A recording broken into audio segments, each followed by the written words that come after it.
Seja bem-vindo ao Linha de Frente, o espaço que o Grupo Aratu dedica para a gente debater os temas relevantes para a Bahia e para o Brasil. E nesse ano de 2026, com certeza, eleição presidencial é o tema urgente e emergente para a gente trazer para o debate aqui em nosso estado.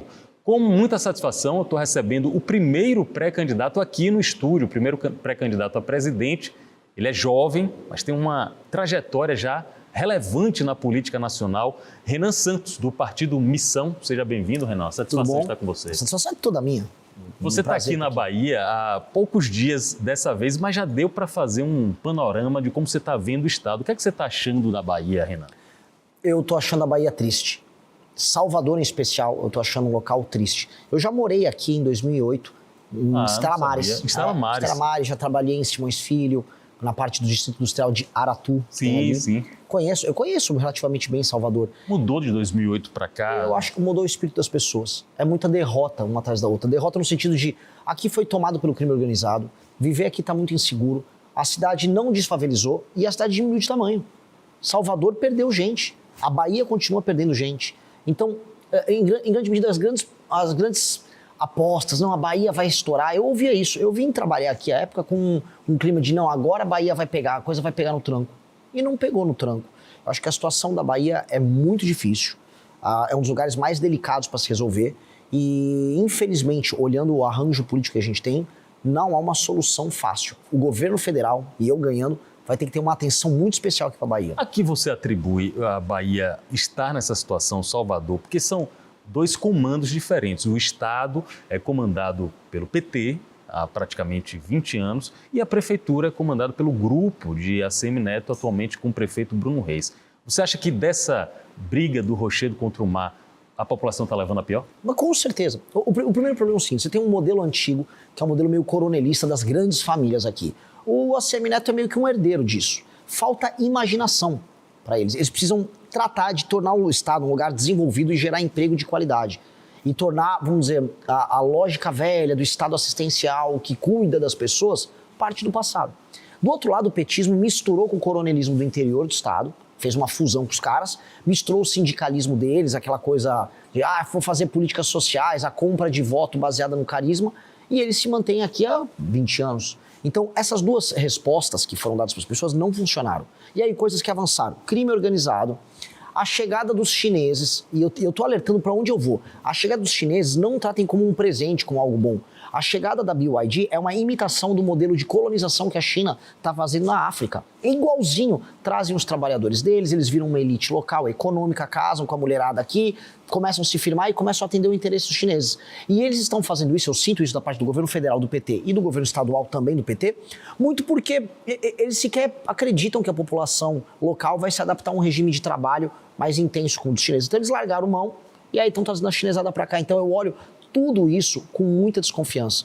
E eu acho que a galera aqui da Bahia tem que entender que nós precisamos urgente fazer a Bahia sair desse clima de derrota que ela está. Vamos aprofundar algumas das propostas de Renan Santos, pré-candidato a presidente pelo Partido Missão, mas antes eu quero falar um pouco sobre você. A primeira vez que eu tive conhecimento de Renan Santos na política foi meu amigo e gerente de jornalismo da Aratu, o jornalista Matheus Carvalho, que falou: presta atenção nesse jovem, até mais jovem do que a gente, você um pouco mais jovem do que a gente. Presta atenção nesse jovem, ele está com ideias legais. E aí, acompanhando o sentimento de Matheus Carvalho, eu fui prestando atenção na sua trajetória. Você não pode ser chamado de um outsider da política, porque você já está trilhando o caminho da política há algum tempo. Quem é Renan Santos na política? Vamos lá, Renan Santos fundou o maior movimento político da América Latina, que é o MBL. Fundei junto com o Kim Kataguiri, nosso deputado federal. Fizemos as manifestações que derrubaram a Dilma Rousseff, ou seja, eu tenho experiência em derrotar o PT, isso aqui que fique claro. Derrotei a Dilma e depois participei das ruas daquilo que foi a prisão do Lula em 2018. Não me rendi ao puxa-saquismo Bolsonaro, como boa parte da direita brasileira fez, porque todo mundo começou a puxar saco do Bolsonaro para tirar uma lasquinha do Bolsonaro, da popularidade dele. Só que o Bolsonaro errava, especialmente o filho Flávio, e ninguém apontava os erros. Hoje estamos com o Lula, se a gente não crescer nas pesquisas, praticamente reeleito, porque se ele for para o segundo turno com o Flávio, tá barbada. E por que tá barbada? Porque o Flávio comete todos aqueles erros, e eu tô chamando de erro aqui, bem entre aspas, porque a gente sabe muito bem o que o Flávio estava fazendo. Eu vou prestar atenção maior nisso. O que é que Flávio Bolsonaro foi fazer encontrando com o Daniel Vorcaro no momento em que ele já estava com tornozeleira eletrônica? Troca de favores. O Daniel Vorcaro, ele comprou toda a política no Brasil e parte do judiciário. E quando você compra, você recebe algo em troca. Ele não está só distribuindo dinheiro. Ele mandou dinheiro para o Guido Mantega para ser consultor dele, justamente porque o Guido Mantega ofereceu o quê? Contato com o Lula. Ele também teve contratos com familiares do Jacques Wagner aqui da Bahia. Ele teve contratos que são dos mais diversos com o ministro Lewandowski. Ele teve contrato com outros ministros do STF, o Alexandre de Moraes, acho que é o exemplo mais claro. E ele tinha um contrato porque ele buscava ter algo em troca. Contato, proteção, inserção no governo. Com o Flávio Bolsonaro, ele também teve um contrato. Repare, é um contrato multimilionário do tamanho do contrato do Alexandre de Moraes. E ele não vai querer nada em troca? O que o Flávio ofereceu em troca? Muitas pessoas dizem que foi aquela MP que foi emitida em 2022, durante o governo do pai do Flávio, do Jair, que aumentou o crédito cesta, que aumentou os créditos consignados, que manteve o Banco Master vivo dali em diante.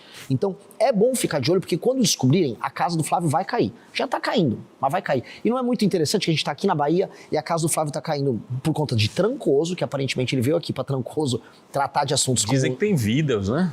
Sim. Até agora não saiu nada. Vídeos bem complicados. E também, por conta, não vamos nos esquecer, do crédito cesta, que aumentou o crédito aqui e começou aqui na Bahia. Tá com o Renan Santos aqui, pré-candidato pelo Partido Missão, visitando a Bahia e tentando preencher uma lacuna que é o que os especialistas apontam do seu teto de votos de pesquisa, né? O teto de avaliação de pesquisa, é justamente o desconhecimento. Sim. Como é que você... aliás, é um problema entre os candidatos, é um problema que dá para sanar em 5, 4 meses. Outros problemas de outros candidatos não dão para ser sanados em 4 meses. Exatamente. Como é a sua estratégia para ser mais conhecido? Trabalhar muito mais de todo mundo. Eu sou uma máquina de trabalhar. Eu estou rodando o Brasil de carro, de avião, do jeito que der, a pé, se precisar, vou a cavalo, vou nadando, eu vou em todos os veículos de imprensa que eu puder, vou conversar com todo mundo, vou ser atacado, vou responder sempre com educação, não lacro para cima de jornalista, mas trago a minha versão dos fatos, minha visão do que eu tenho para o Brasil, e com base nisso a gente vai criando um padrão. E qual é o padrão?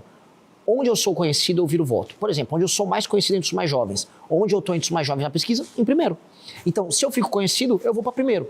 Então, começando a me conhecer mais no público de 25 a 35 agora. Ou seja, não tão jovem. É 18 a 24. Do 16 a 24 eu estou em primeiro. No de 25 a 35, eu já estou com 12%. Eu tinha 2% ali. Então, conforme vou me conhecendo, eu vou subindo. E depois de 35 a 45, também vou subir. É uma questão de tempo. As pessoas estão me vendo na TV, estão me vendo nas rádios, estão me vendo na internet.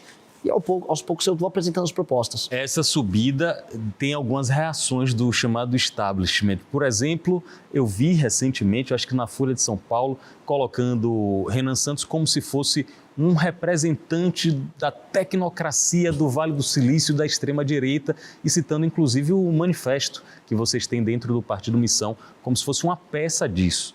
É uma reação do status quo? Putz, assim, ó, toda vez que um jornalista te chama de fascista às vésperas de uma eleição, você ganha a eleição. É o clássico, né? Chamaram o Trump de fascista, o Milei de fascista, o Bolsonaro de fascista. O que aconteceu? Todos ganharam. Agora chegou a minha vez de ser chamado de fascista. Foi uma matéria muito mal feita da jornalista. Eu fiquei até com dó da jornalista. Eu mandei uma mensagem pra ela, não brigando, explicando, ó, se eu quisesse pegar a sua matéria e te desconstruir publicamente, eu faria, porque a matéria é muito mal escrita, não entendeu do que está sendo dito. Mas eu não vou fazer isso. Mas dica, faça um jornalismo melhor. Porque ali era só uma matéria de ataque de uma pessoa que começa a ficar desesperada porque percebe que a gente tem viabilidade. O que eu vou falar? É um misto de dó, mas também de felicidade, porque aparentemente vai dar certo o nosso projeto. Se você gostou do vídeo, não se esqueça de deixar o like e se inscrever no canal. Te vejo no próximo vídeo.